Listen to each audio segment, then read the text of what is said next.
오늘 이 패널 디스커션이 한국어로 되어 있는데 이 외국분이 몇 분 계셔가지고 간단히 양해를 구하고 한국어로 하기로 했습니다. There are some foreign guests here, including some ambassadors to the Republic of Korea. We actually had a little but very wonderful talking when we had lunch today. So we'd like to continue our discussion, but unfortunately, or fortunately, we are supposed to speak in Korean for this panel discussion. But I promise that I'm going to upload the recording of this panel discussion to our website, www.ipsnc.org. So thank you for your patience. 자, 한국어로 다시 진행하겠습니다.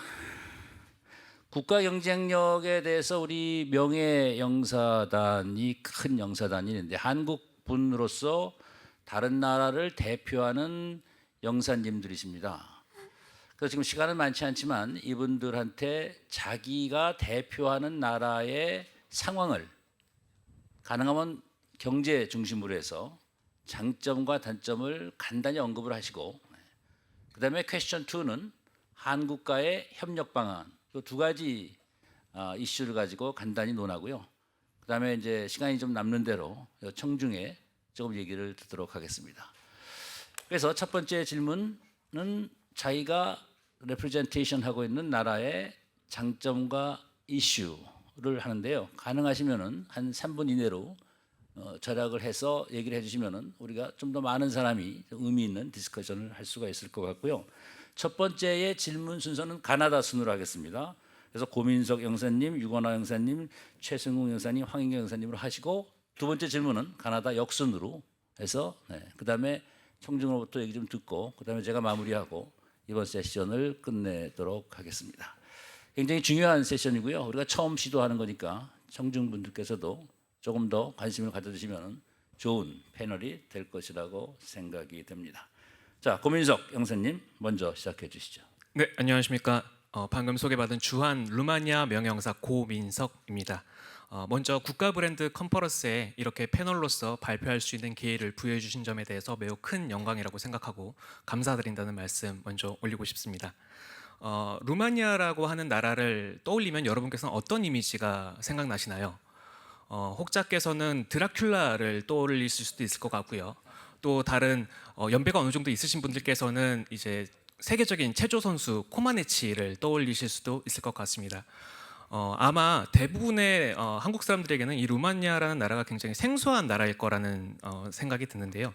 저 역시 명예영사로 임명받기 전에는 루마니아라는 나라에 대해서 잘 알지 못했습니다. 하지만 명예영사로 임명을 받고 외교관으로서 활동을 하면서 다양한 몰랐었던 사실들을 많이 배우고 있는데요. 오늘 저는 한국과 루마니아가 다양한 분야에서 협력을 확대해온 그 성과를 소개해드리고요.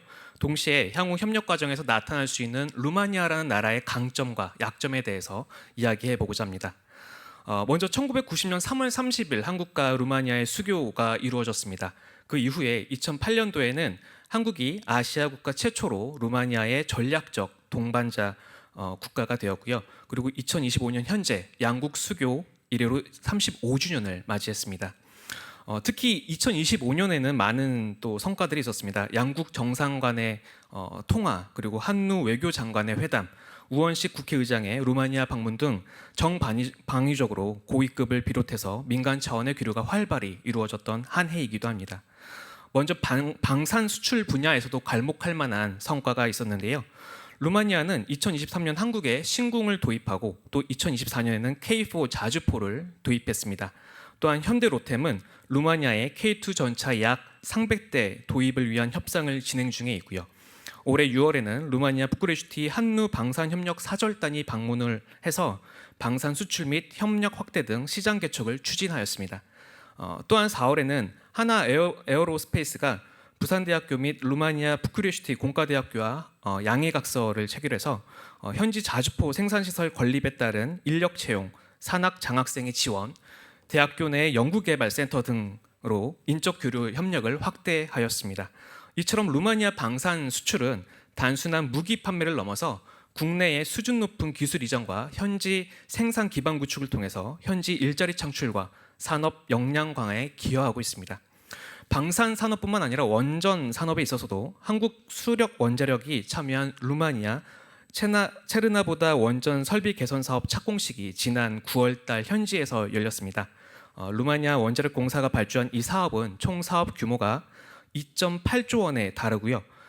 사업 기간 약 65개월의 프로젝트로서 한전 그리고 두산 에너빌리티, 현대건설, 삼성물산 등 국내 주요 기업들도 이 건설과 시공에 함께 참여합니다. 앞으로 인프라 건설 단계와 본격적인 설비 개선 공사 후에 2030년 준공을 목표로 하고 있으며 이를 통해 루마니아 전력 공급 안정화와 에너지 안보에 기여할 것으로 기대되는 상황입니다. 양국의 관광객 수도 이례적으로 확대된 모습을 살펴볼 수 있습니다. 2024년도에 약 8천여 명의 한국인이 루마니아를 방문을 했고요. 약 16,000명의 루마니아인이 한국을 찾아왔습니다. 방한, 방루의 증가 수치는 양국에 대한 이미지와 인식이 긍정적으로 형성되어서 문화 및 관광 기류가 지속적으로 확대되고 있다는 것을 보여주고 있습니다. 이러한 공공 분야에서의 교류는 단순한 문화, 교육 차원을 넘어서 경제, 산업 분야로까지 협력 가능성을 확대하는 중요한 기반이 됩니다. 루마니아 현지 투자, 생산 기술 등의 이전과 연계될 경우 양국 간 쌓인 신뢰와 교류 경험 등은 사업 추진의 안정성과 효율성을 높이는 데 기여할 수 있을 것이라 생각됩니다. 이 협력 과정에서 우리가 느낄 수 있는 루마니아라는 나라의 강점은 다음과 같이 정리해 볼 수 있을 것 같습니다. 지금 뒤에 슬라이드를 보실 수 있는데요. 첫째, 루마니아는 제조업 강국입니다. 1968년부터 완성차를 생산해온 국가로서 동유럽 완성차 브랜드인 다시아를 보유한 유서 깊은 제조업 강국입니다. 자동차 산업이 국가 제조업 경쟁력의 바로미터라는 점에서 루마니아는 이미 수준 높은 산업 펀더멘탈과 숙련된 제조 노하우를 축적하고 있다라고 말할 수 있겠습니다. 두 번째로 루마니아는 인건비가 저렴합니다. 루마니아 인구는 유럽 국가 중에서도 인구가 굉장히 많은 편에 속하는데요. 약 2,100만 명이고요. 2024년 기준 월 평균 소득이 약 2,200달러로 EU 가입국 중에 낮은 수준에 해당합니다. 이러한 점을 고려했을 때 우리 기술이 현지로 이전되어서 생산이 이루어진다 했을 때 현지 인력들을 활용한 효율적 생산이 가능하다라는 측면에서 전략적 의미가 크다라고 볼 수 있습니다. 동시에 루마니아 측에는 고용시장의 안정 및 사업 역량 제고라는 상호 호혜적인 효과가 기대됩니다. 세 번째로 국가 자체적으로 해외 투자에 굉장히 개방적이고요. 특정 분야에 대한 법인세의 감면, 소득세의 면제 등 다양한 투자 인센티브를 제공하고 있습니다.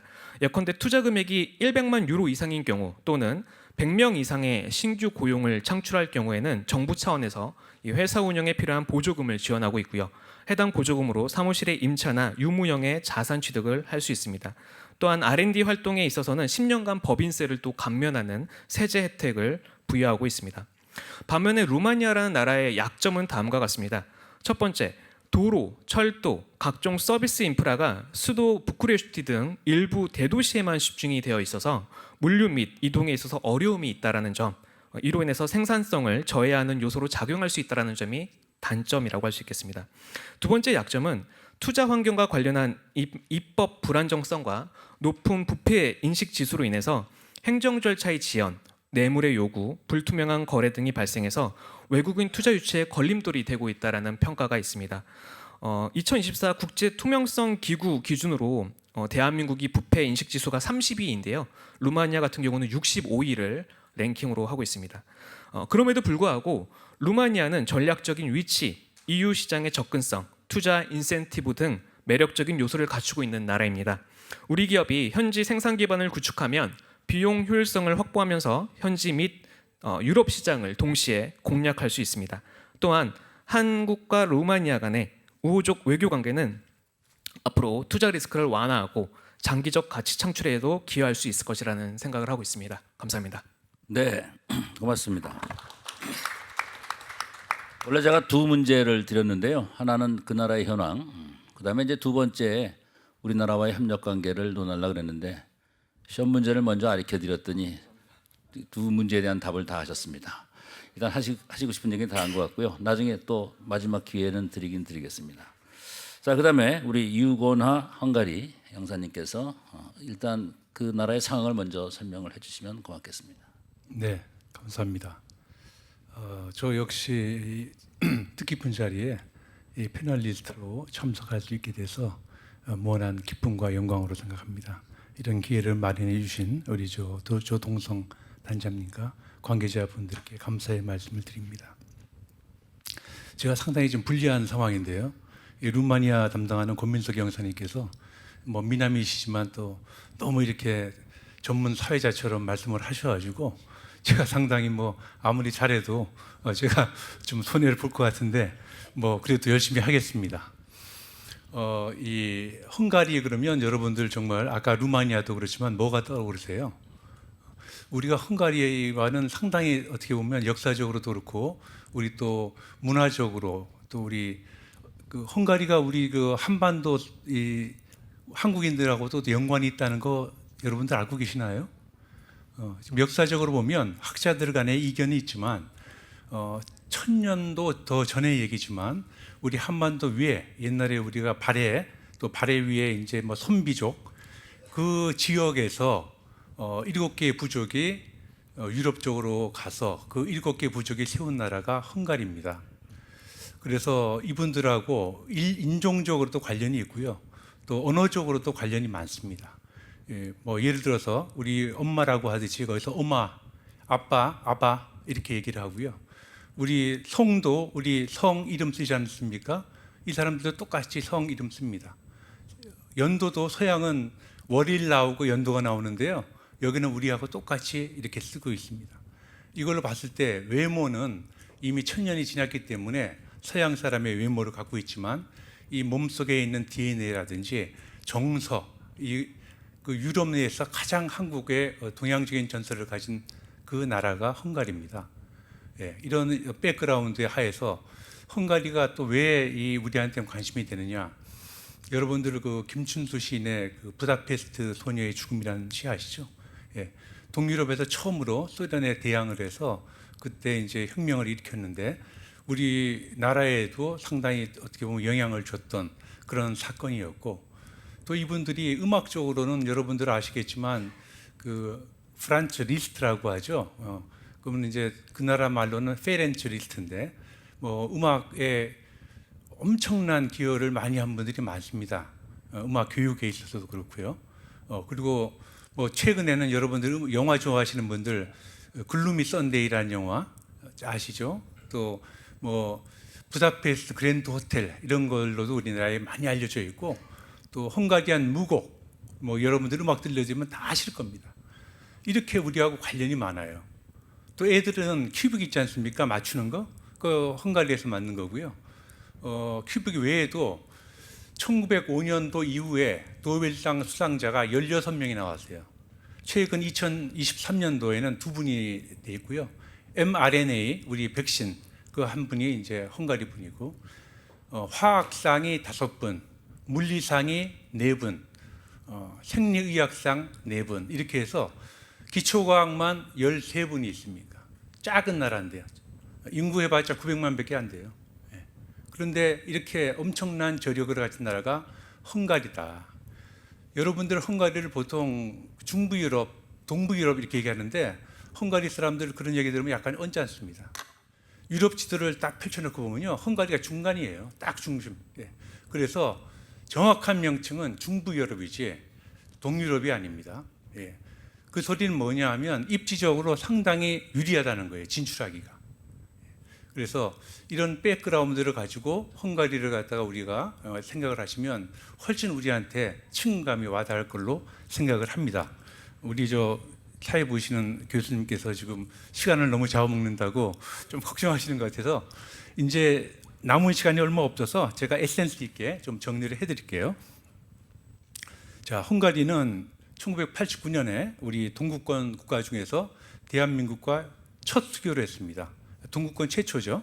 그래서 이제 단순한 경제 파트너가 아니고 긴밀한 경제 공동체다 이렇게 성장을 해왔습니다.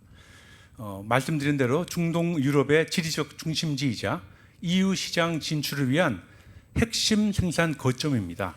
그래서 강점 세 가지 요약할 수 있습니다. 첫째, 첨단 제조업 및 전기차 배터리 생산의 허브입니다. 우리 고 영사님께서 그 루마니아가 완성차 제조에 강점이 있다고 말씀하셨는데, 헝가리는 이제 앞으로 대세가 전기차 아닙니까? 예, 전기차 시대를 선도하는 세계적 수준의 배터리 생산 클러스터를 구축하고 있습니다. 독일에서도 처음인데, 독일의 자동차 3사, 메르체데스 벤츠, BMW, 아우디, 이 완성차 3사 브랜드가 다 거기에 공장을 갖고 있어요. 또 우리 한국은 삼성 SDI, 에코프로비엠, 이렇게 한국의 주요 배터리 기업들이 대규모 투자를 지금 진행 중인 전략적인 요충지입니다. 둘째, 이 루마니아도 그렇지만 강력한 투자 인센티브하고 낮은 법인세를 줄 수 있는데요. 헝가리는 EU에서 가장 최저 수준인 법인세율 9%를 유지하고 있습니다. 내년에 어떻게 될지 모르겠지만 지금은 9%고요. 이제 외국인 직접 투자 유치를 위해서 정부 차원에서 여러 가지 인센티브를 제공하고 있습니다.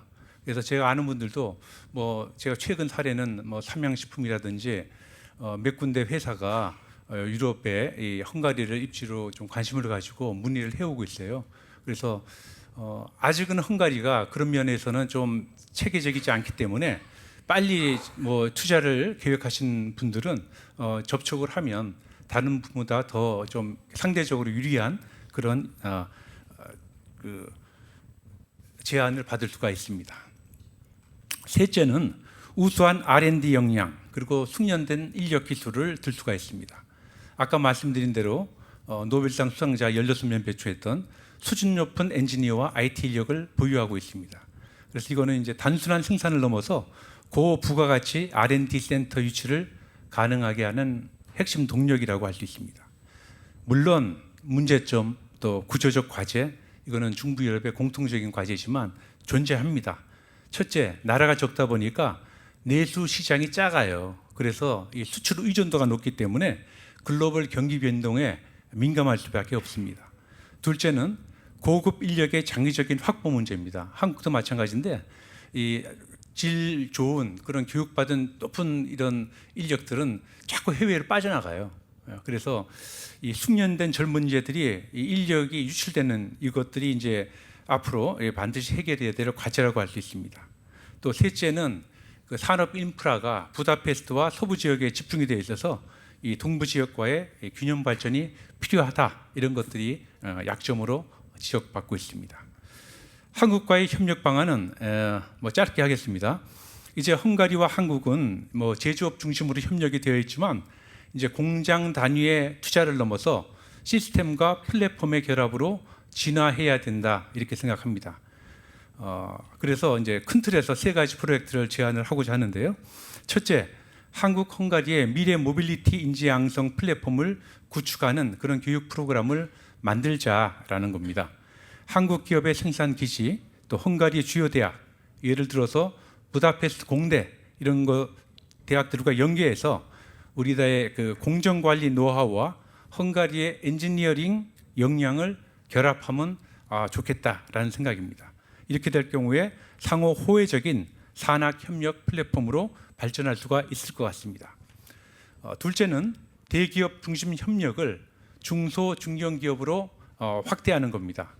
헝가리를 한국 기술 중소기업의 유럽 시장 진출의 테스트베드로 활용을 하고, 또 헝가리가 가진 헬스케어, 한국의 스마트 제조 솔루션을 결합을 해서 이 파일럿 프로젝트를 공동 기획한다면 공동의 지식재산권 확보 및 유럽 시장 진출을 지원할 수가 있게 됩니다.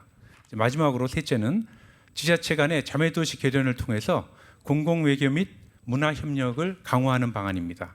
헝가리의 디지털 콘텐츠 역량, 한국의 요새 그 K컬처를 결합해서 전시와 이벤트를 정리하고 양국 국민 간의 우리 역사적인 백그라운드가 공통점이 많지 않습니까? 그래서 정서적 유대감을 높이고 또 관광과 공공외교를 동시에 활성화할 수 있을 것으로 봅니다. 이러한 협력이 양국이 함께 구조적 경쟁력을 만들어가는 가장 현실적인 방향이라고 생각을 합니다.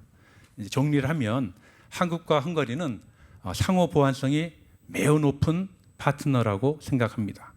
한국은 세계 최고 수준의 기술력, 디지털 역량, 산업 운영 경험을 지금 보유하고 있고 헝가리는 유럽 시장 진출에 전략적 거점이자 우수한 제조 인재 인프라를 갖추고 있습니다. 그래서 이를 바탕으로 우리가 협력 모델을 구체화한다면 이거는 단기적인 성과뿐 아니라 국가 경쟁력을 함께 끌어올리는 전략적 파트너십이 될 것입니다. 네. 그래서 뭐 헝가리에 대해서 뭐 지금 짧은 시간에 간단하게 제가 말씀을 드렸는데요. 혹시 이따가 기회가 된다면 질의응답을 통해서 좀 보완을 하도록 하겠습니다. 경청해 주셔서 감사합니다. 네, 고맙습니다. 다음에는 최승웅 트리니다드 토바고 영사님께 부탁드리겠습니다.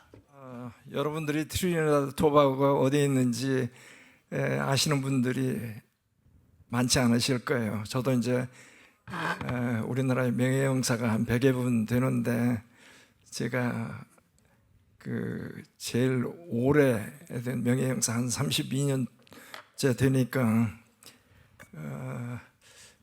뭐 자랑할 것도 없고 뭐 그쪽에 무슨 뭐 어려운 점이 있다든가 이런 걸 못 느끼고 아까 그 마지막 로고 아니 프레젠테이션 영어로 한 것 중에 가슴에 와 닿는 게 Brand power is not a logo, but trust라는 말이 제가 지금 명예영사로서 여지껏 33년 동안 이렇게 열심히 해온 보상을 받는 것 같아서 기분이 좋았습니다. 그래서 제가 이제 명예영사를 임명받고 저도 잘 모르고 그래서 이제 우선 트리니다드 토바고에 대해서 좀 선전을 해야 되겠는데 어떻게 할까 그러다가 이제 그 작은 나라에서 미스 월드, 미스 유니버스를 4사람을 저 배출했어요. 160명 되는데 그래도 저도 관심이 있고 그래가지고 이제 가서 이제 초청을 하고 제가 취임하기 전에 이제 그 대사한테 얘기해가지고 제가 비즈니스 클래스 티켓 해가지고 미스 월드를 초청을 했어요. 왜냐하면 그런 분들이 와야 저기 한국 매스컴에서 좀 관심을 가질 것 같아서 TV 인터뷰도 하고 후배들 뭐 좀 비즈니스맨들한테 해가지고 아주 그 상당히 그때 많은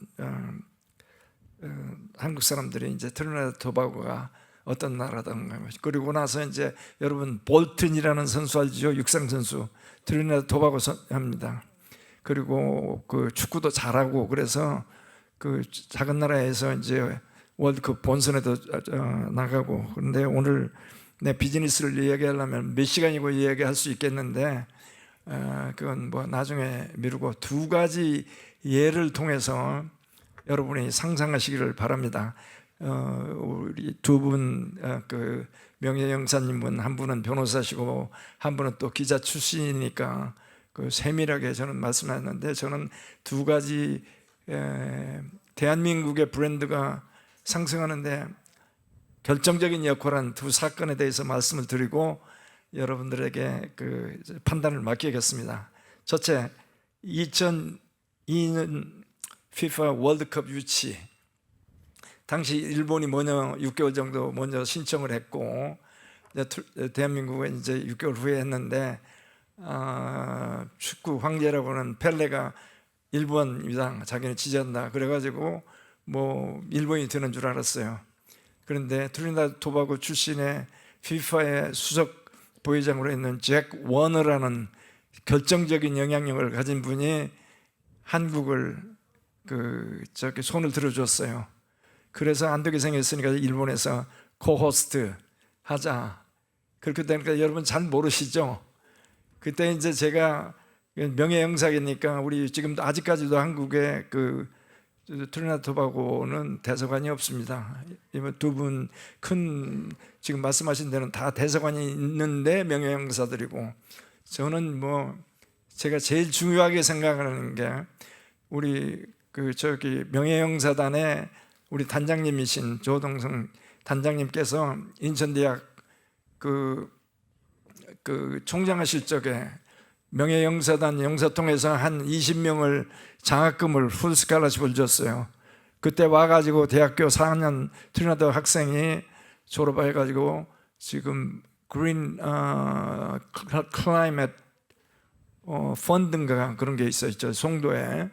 거기에서 그 이화여대를 졸업하고 인천 그 대학을 졸업하고 지금 근무를 잘하고 있습니다. 그리고 학생들이 여기에서 이대를 나와가지고 자기 회사를 해서 영국에 수출을 하는 사람도 있고, 그게 경제적인 효과가 있고, 우리가 과거에 미국에 유학 가서 공부한 분들이 우리 여기 저 학자분들도 많이 계신데 돌아오셔가지고 국가 발전에 기여한 것처럼 언젠가는 그 사람들이 다 돌아가서 그렇게 하리라고 생각하고, 저는 20명 정도가 있는데 TT 스student이 그냥 직접 뭐 때만 되면은 모여가지고 아들 딸처럼 이렇게 하고, 그래서 전혀 문제 없습니다. 그런데 이제 그 월드컵이 그렇게 잘 되고 이제 다음번에는 2012년 여수 엑스포를 했잖아요. 그때도 이제 여기는 흑인 인구가 트리니다드 토바고는 한 40%가 됩니다. 그래서 우리 아프리카의 그 모로코가 그 우리 상대였는데, 제가 이제 그때는 여수시 그 홍보 대사로 있었기 때문에 또 이제 차출돼서 파리까지 이제 그 총리님이랑 가서 이제 프레젠테이션 하고 할 적에, 그런데 저는 이제 들어가지 못하게 하는데 마침 트리니다드 토바고의 중국계 왕이라는 사람이 그 저기 뭐 안 오게 됐는데 제 이름이 중간에 웅 하니까 왕이 비슷해 가지고 그 출입증을 받아 가지고 안에 들어갔어요. 들어가 가지고는 제가 그때 담당한 건 일주일 동안 담당한 게 뭐냐면은 호텔에서 한국 식당 가는 담당을 했습니다. 뭐 다른 대사들도 오면 뭐 그냥 왔다 갔다 외교한다고 그랬는데 그 모로코하고 컨택트 못 하도록 그래가지고 어쨌든 뭐 그때도 카리브해 14개국이 연합해가지고 한국을 밀었기 때문에 4%인가 나왔는데 저쪽에서 7%만 가져갔으면은 우리가 안 될 뻔 알았어요. 그런데 그런 역할을 했다 하는 걸 말씀드리고, 이게 그 제가 말씀드리고 싶은 거는 민간 출신의 그 명예영사들이 그냥 뭐 그거 하면은 뭐 명예나 얻기 위해서 그런지 그렇게 하는 생각을 하고 있는데, 진짜 헌신하는 명예영사들은 물질적으로나 시간적으로나 헌신하는 명예영사들이 많이 있습니다. 그래서 이제 또 내년에는 또 여수시에서 전남도가 뭐 명예영사들 저는 잘 모르지만 저는 아직도 여수시의 홍보대사로 지금 있기 때문에 제가 또 차출돼 가지고 세계 섬 박람회를 하는데, 그렇게 여수 월드 아일랜드, 여기는 엑스포라고는 아니고 엑스비션 이렇게 해가지고 이렇게 하는데, 이제 그 카리브에 좀 제가 인맥이 좀 많이 있으니까 거기서 같이 가서 좀 많이 참석하게 해달라고 해서 1월 중순에 또 갑니다. 제가 지금 금년에 83세인데 이게 마지막 서비스가 될지도 모르겠어요. 그래서 말씀드리고 싶은 거는 우리 국제 대한민국의 브랜드 파워에 실질적으로 기여했다고 나는 자부하면서, 오늘 우리 단장님께서 좀 참석해서 이 디스커션에 패널에 좀 와서 말씀드리라고 해서 저는 실제적인 그런 말씀드리고요. 앞으로 여러분들 중에서도 명예영사로 지명되는 분이 있겠지만, 사실은 이게 그 나라의 이익을 위해서 해야 되는데, 저는 오히려 뭐 대한민국의 브랜드 파워를 위해서 제가 명예영사를 한 것 같아요. 전부 다 하는 거가, 부산 엑스포 할 적에도 뭐 명예 대사로 그다음에 뭐 고문을 해가지고 가서 캠페인 했는데 워낙 센 사우디하고 했는데 이 언더 더 테이블로 전부 다 하고 와서 그 뭐 황태자가 와서 1억 불씩 뭐 주겠다고 그렇게 뭐 그런 설이 있어요. 이거는 뭐 보도진이 있으면 그런 이야기는 내지 마시고요.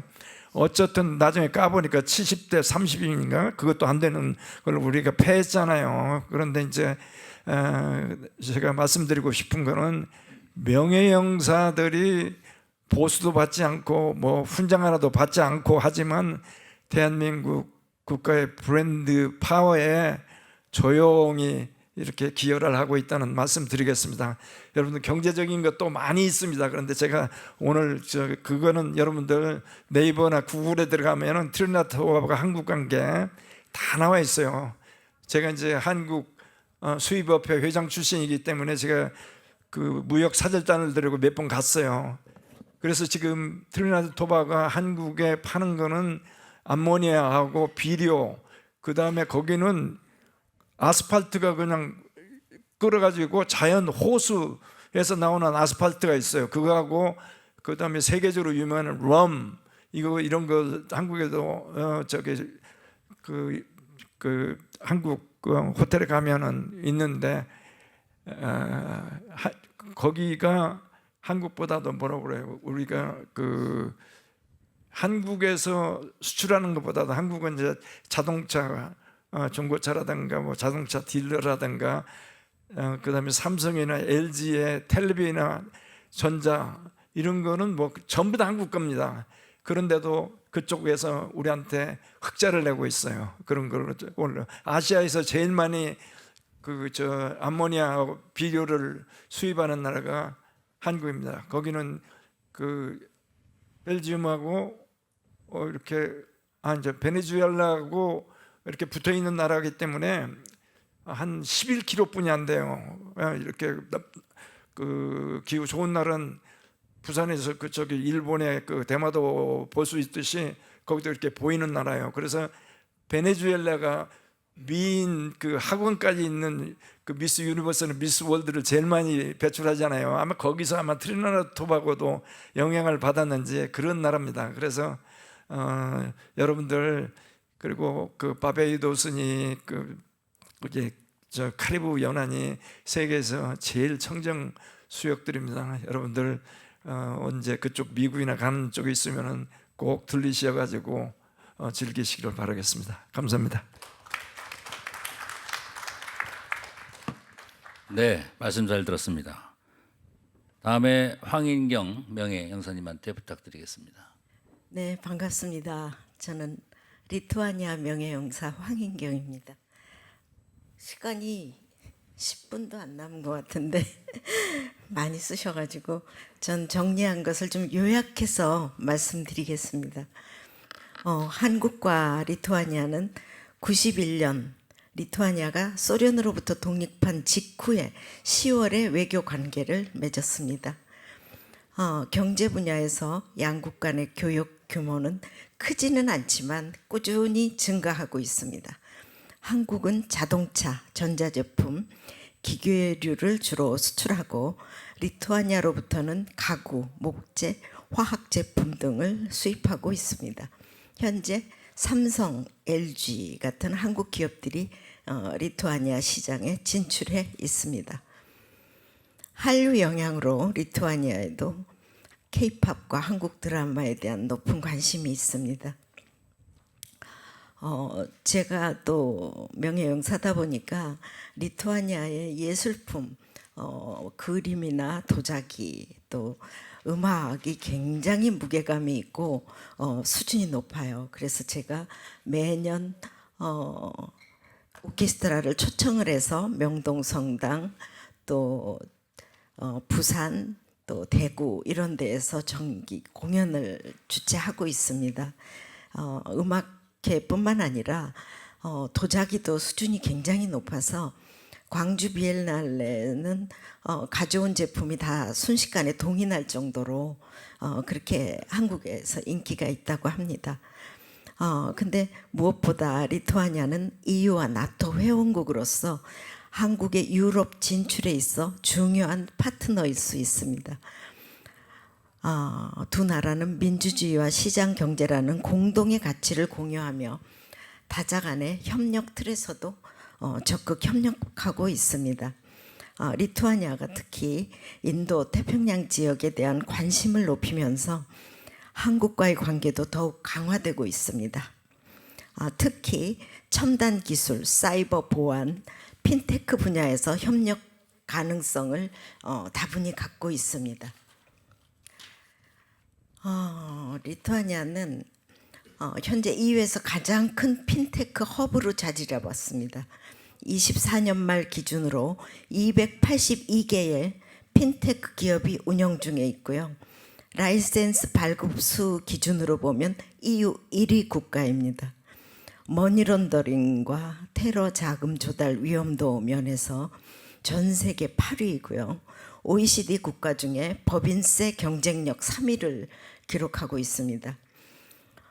특히 브렉시트 이후 영국에서 EU 시장 접근권을 잃은 핀테크 기업들이 리투아니아로 대거 이동하면서 급성장하고 있습니다.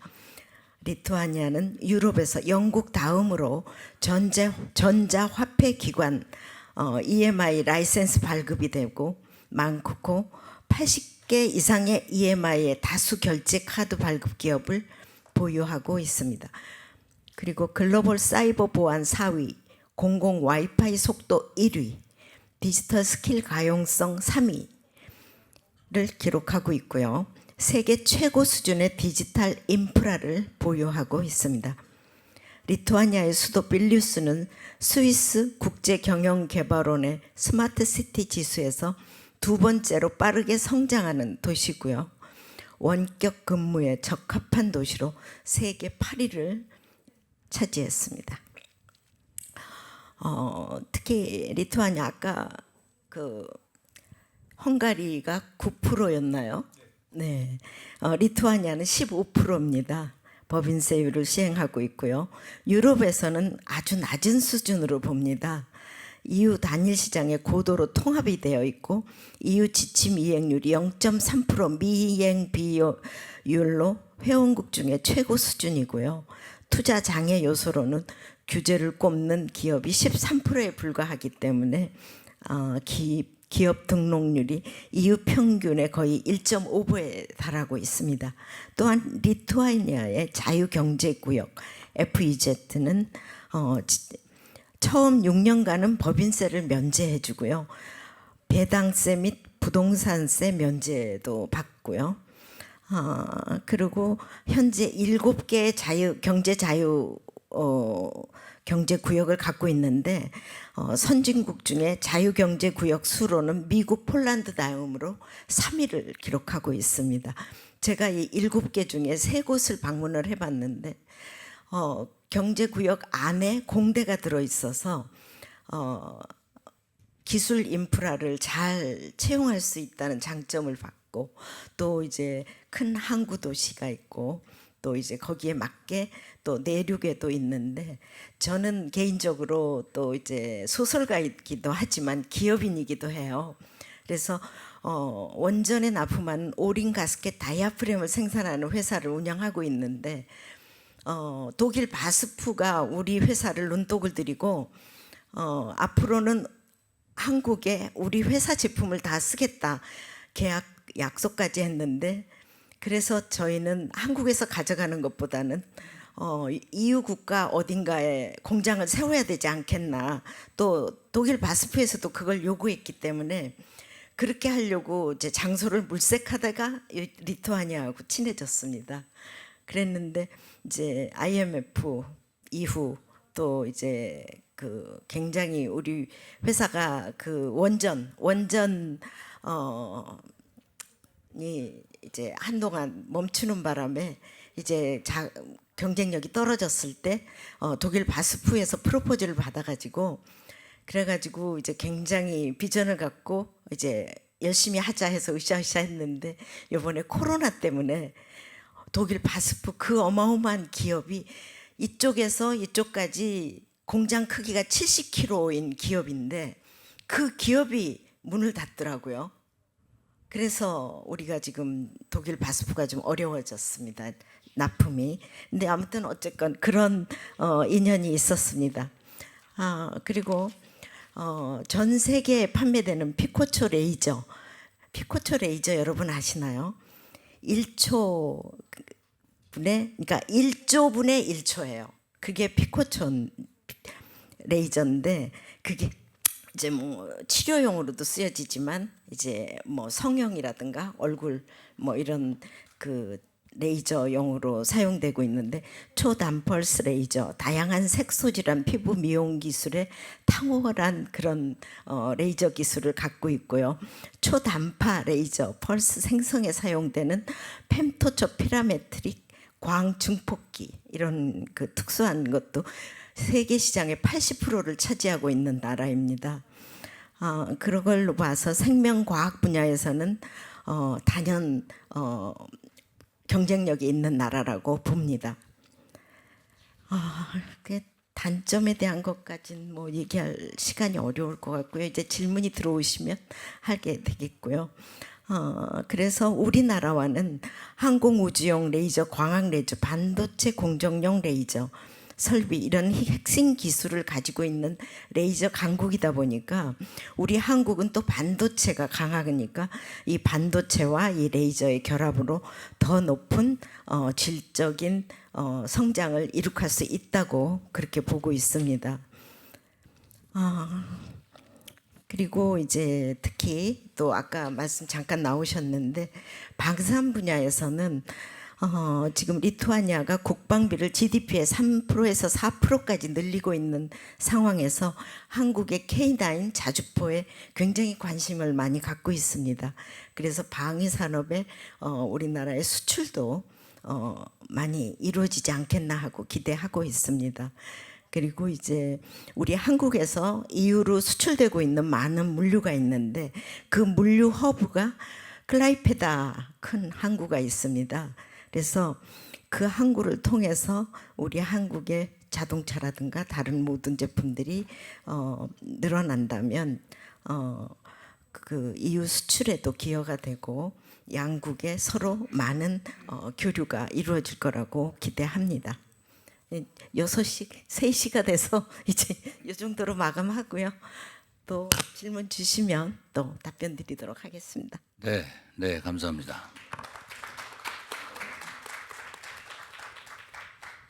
이게 원래 이런 컨퍼런스의 모더레이터, 사회자의 가장 중요한 능력과 임무는 시간 조절을 하는 건데 오늘 뭐 시간 조절하는 거를 포기하겠습니다. 이게 아카데믹 컨퍼런스는 이제 막으면 되거든요. 1분 내에 끝내주세요. 근데 지금은 막을 분위기가 아닌 것 같아가지고 제가 그냥 포기를 했는데 그 이유가 있습니다. 무지무지 재밌어요, 얘기가. 저는 조동성 교수님이랑 20여 년 동안 국가 경쟁력을 연구를 해가지고 모든 변수를 다 포함해서 계량화한다고 생각했는데 지금 이 얘기들은 하나도 포함이 안 된 거예요. 미스 유니버스가 몇 명이 나오고 이런 게 포함이 안 됐기 때문에 엄청나게 재밌습니다. 그리고 말씀하시는 분들이 한 분은 변호사, 한 분은 뭐 기자, 한 분은 사업가, 한 분은 소설가 그러니까 그 시간을 많이 드린 거 어쩔 수 없는데 또 끝나고 나니까 우리 고 변호사님께서 나 아직 할 얘기가 더 있으니까 한 번 또 기회를 달라 그러는데 상황을 좀 봐서 정리를 하겠습니다. 저는 사실 괜찮은데 그 다음에 우리 신건철 부총장님께서 하는 시간 조절이 좀 곤란한데 가능하면 좀 짧게 하도록 하고요. 그래도 이 원래 계획된 게 있습니다. 지금 명예영사 분들 중에서 발표하시고 싶은 분들이 몇 분 됐는데 지금 4분만 모셨기 때문에 참석하신 분들한테 간단히 이게 Q&A 세션으로 가면 좀 안 될 것 같아요. 그거는 제가 조절하겠습니다. Q&A 세션을 안 하고요. 간단히 코멘트를 하고 뭐 마무리 발언을 하면서 끝내야 될 것 같습니다. 오늘 플로어에 참석하신 명예영사님들은 나미비아의 임창선 영사님, 네 간단히 뭐 말씀을 좀 코멘트를 하시죠. 글쎄 네 분들을 보면 그 상대 국가하고 상당히 그 교류가 많고 일단 제가 맡고 있는 나미비아하고는 워낙 차이가 많아가지고 참 부럽기도 합니다. 그 역시 그 이 명예영사라는 자리는 이 교수님들이 가르쳐 주는 게 아니고 자기가 찾아서 해야 돼요. 이거를 그 사막에서 나미비아는 그 바다에서 금을 채취를 하더라고요. 근데 그런 식으로 한 분 한 분이 민간 외교관으로서 외롭잖아요. 누가 주는 것도 없고 가르쳐 주는 사람도 없고 그걸 열심히 개척해 나가는데 오늘도 저도 더 노력을 해야 되겠다 이런 생각을 했습니다. 수고 감사합니다. 네, 고맙습니다. 도미니카 리퍼블릭의 전병현 형사님 나오셨네요. 잠깐 코멘트 해주시죠. 자리를 비우셨습니까? 미얀마의 허철홍 형사님 한 말씀 해주시죠. 안녕하십니까. 현재 지금 미얀마 명예영사를 맡고 있는 허철홍이라고 합니다. 지금 이제 명예영사를 하다 보면 각자 본인들이 이제 또 맡게 되는 국가를 대표해 가지고 활동을 많이 하는 부분들도 있습니다.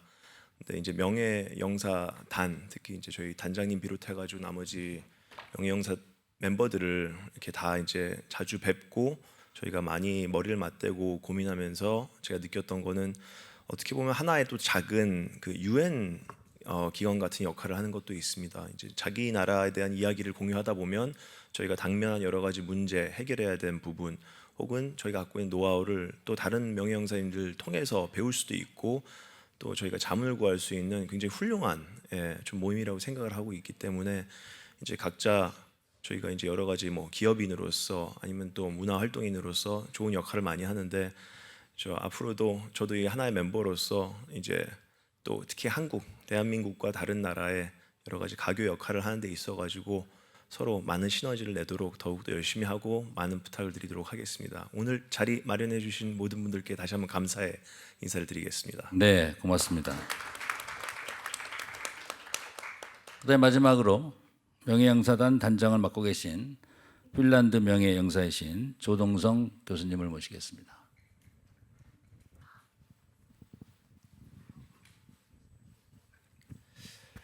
예, 저도 핀란드 명예영사를 맡은 지 2004년부터 21년 됐는데요.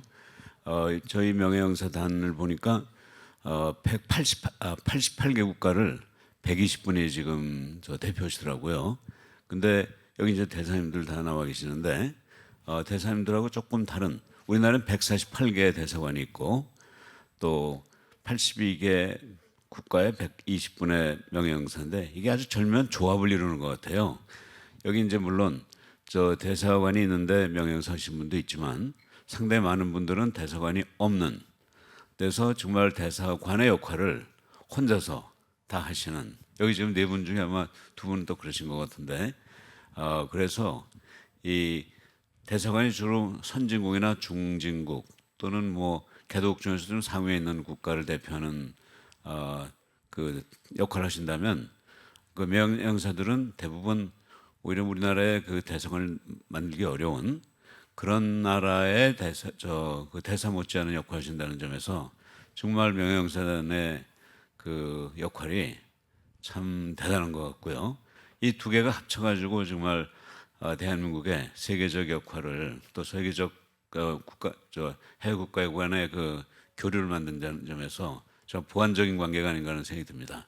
그래서 뭐 오늘 이 자리가 대사님들하고 저 명예영사님들하고 이렇게 한 자리에서 같은 주제를 가지고 논의하는 아마 첫 번째 행사가 되는 거 아닌가 하는 생각이 드는데요.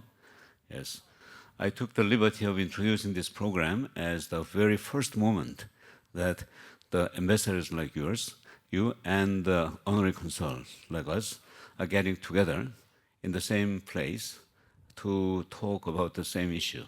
I hope this is only the beginning, and we hope to have this kind of conference and gathering in the future more often. 그래서 정말 오늘은 그게 의미가 있지 않을까 하는 생각이 들고요. 앞으로 이 행사를 통해서 또 다른 행사를 통해서 이 대사님들하고 명예영사님들하고 함께 대한민국의 국가 브랜드를 높이기 위한 그런 역할을 하도록 하겠습니다. 고맙습니다. 네, 감사합니다. 사실 마지막으로 패널리스트들한테 한 번 더 기회를 드려야 되는데 시간이 많이 지나고 우리 고민석 명예영사님께서도 본인이 양보하시겠다 그래가지고 마무리 말로 하고 끝내도록 하겠습니다. 오늘 특징이 하나는 보통 계량화하기 힘든 얘기들이 의미 있는 얘기를 하는 게 굉장히 의미가 있고요. 또 다른 특징이 있는데 뭔지 아십니까? 보통 이런 거를 하면요 꼭 도널드 트럼프가 등장을 해요.